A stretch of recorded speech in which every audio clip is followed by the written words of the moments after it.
One of the biggest regrets of my childhood is not buying a GameCube. I remember being 10 or 11 years old, standing in my local Kmart, trying to decide if I should buy a $98 GameCube or not. I imagine it was cheap because Kmart wanted to offload them, and while I did have the money on hand, I ultimately decided on partially paying for a PlayStation 2 instead. History shows that I made the right choice when you consider the vast amount of games released for the PS2, but in retrospect, I was missing out on a number of fantastic Nintendo exclusives.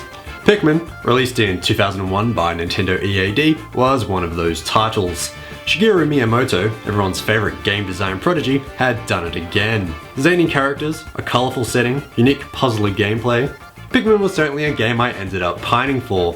Sadly, because of its somewhat cult status, which may have been in part to Melee being released a day before, which temporarily stunted its sales. Tough.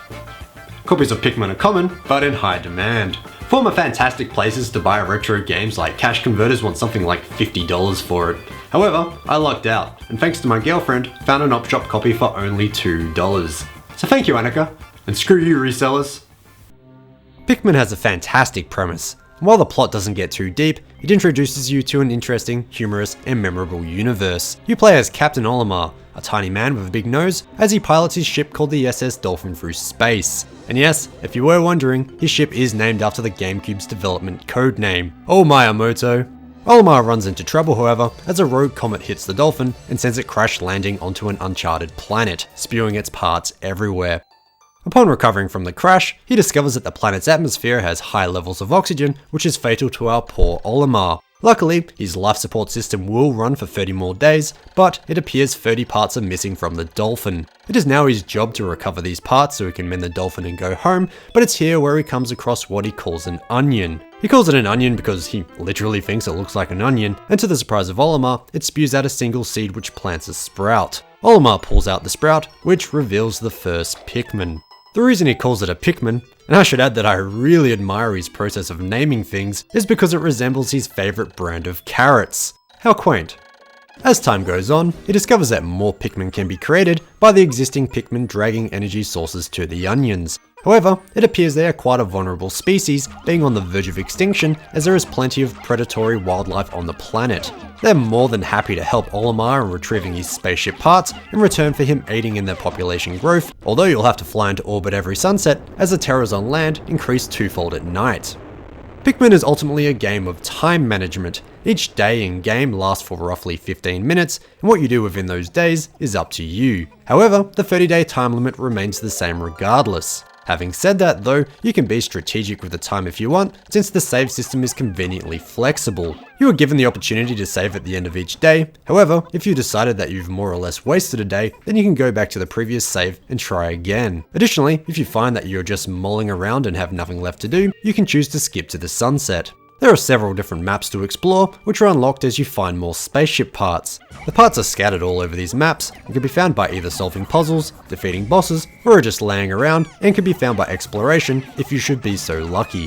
While you are in charge, it's the Pikmins that do all the heavy lifting. I guess you could say that you're a site foreman of sorts. The Pikmins come in 3 varieties. The reds are fire retardant and powerful fighters. The blues are aquatic and won't drown like the others, and lastly, the yellows are able to toss bomb rocks and can also be thrown really high. There are a few ways of generating more Pikmin. For one, there are pellets scattered around that can be carried back to the onions. The bigger they are, the more Pikmin they'll sprout. However, they will also require more Pikmin to carry. Additionally, the dead carcasses of fallen enemies will also sprout more Pikmin relative to their size. The cycle of life, I guess.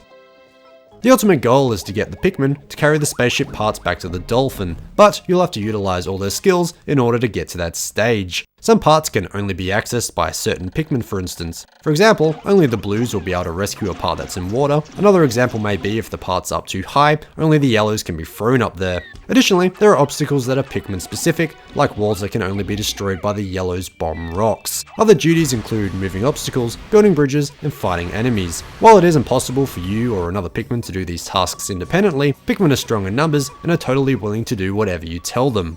The enemies scattered around are a huge part of the game and will need to be beaten to either retrieve parts or create more Pikmin. These enemies are huge compared to you, but if you lob enough Pikmins at them, then anything is possible. You can even join in and start kicking them too if you wish, with your own health being regenerated by standing next to the Dolphin.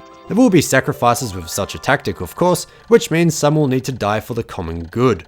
Well, your common good anyway. While this sucks since they're just trying to help, it is a necessary evil. And on the subject of dead Pikmin, it's important to round as many of them up as possible as night approaches. If you don't, they'll be eaten in the dark and it will be all your fault. But even then, remember time is of the essence. Sure, it might seem wasteful to spend time rounding them up every evening, but it does take a lot of time and resources to generate more Pikmin anyway, so it's all a bit of a balancing act.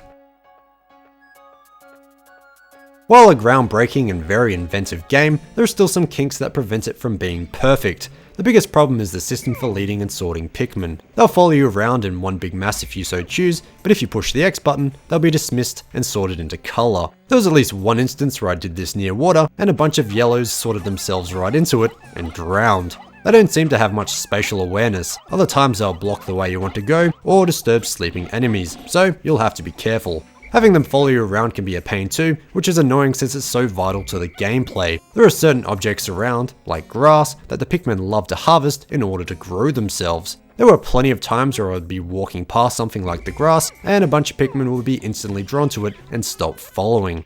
Additionally, and painfully, some of them will just plainly slip up and fall while running and get left behind. I have to go back and get them since I usually need a certain amount of Pikmin for whatever I'm planning to do, and this wastes precious time.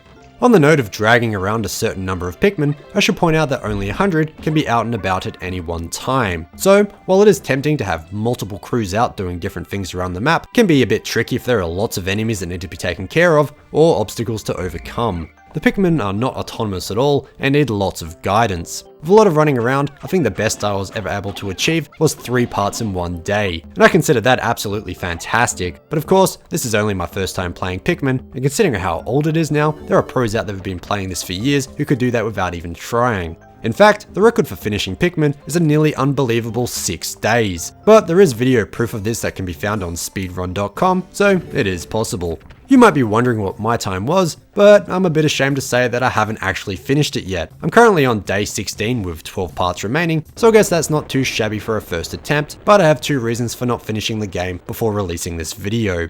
First off, there was something wrong with my GameCube's video output, as highlighted here, which has just been getting worse and worse. It looks even crappier on the TV itself. I suspect it's just the video cable, but I'll have to put some time aside into fixing the issue before I make another GameCube review. Gotta keep those production values up. Otherwise, it's because this game has revealed the worst perfectionist out of me, and I've been playing it super slowly. Eventually, I decided enough was enough and chose to just upload the frickin' video because it was holding up my release schedule. But damn, because of the time limit, I found myself abandoning saves and playing days over and over until I got the result that I wanted. And since the days go for close to 15 minutes, there are plenty of times where right at the end I've nuked it and started again in order to save time in game, while not making any concessions for saving time in the real world. So yeah, those are the reasons. Hopefully you don't think I'm too much of a loser. I'll likely finish it off when I finish the video problem. For now though, I feel confident that I've played enough for a comprehensive review. Pikmin earns plenty of positive points because of its unique gameplay and tremendous characters. I was also charmed, and it takes a lot to charm me, by the exceptional music and cool environments that really put an emphasis on the scale, making you feel minuscule in an unwelcoming world. But what will win people over today is the amazing replayability. After you've finished it, you'll no doubt want to play it again and try and beat your day count. There's so much to do in so many different ways that no 2 playthroughs will ever be the same. If you don't own a GameCube or are unlucky enough to not own a backwards compatible Wii, there was a Wii port released in 2008. It does use the dreaded motion controls, however, it does include some new features, like being able to revisit and replay any previous save. Since Pikmin, there has been Pikmin 2 released in 2004, which now goes for a hefty price. Pikmin 3 for the Wii U in 2013 if you're one of the 4 people to own one of those. Just kidding. And most recently, in the July of this year, there was Hey Pikmin for the 3DS, although that's more of a spin-off than anything. What I think everyone is pining for, of course, is Pikmin 4, likely for the Nintendo Switch. All we know so far is that it's still being worked on, as of June this year anyway, so stay tuned.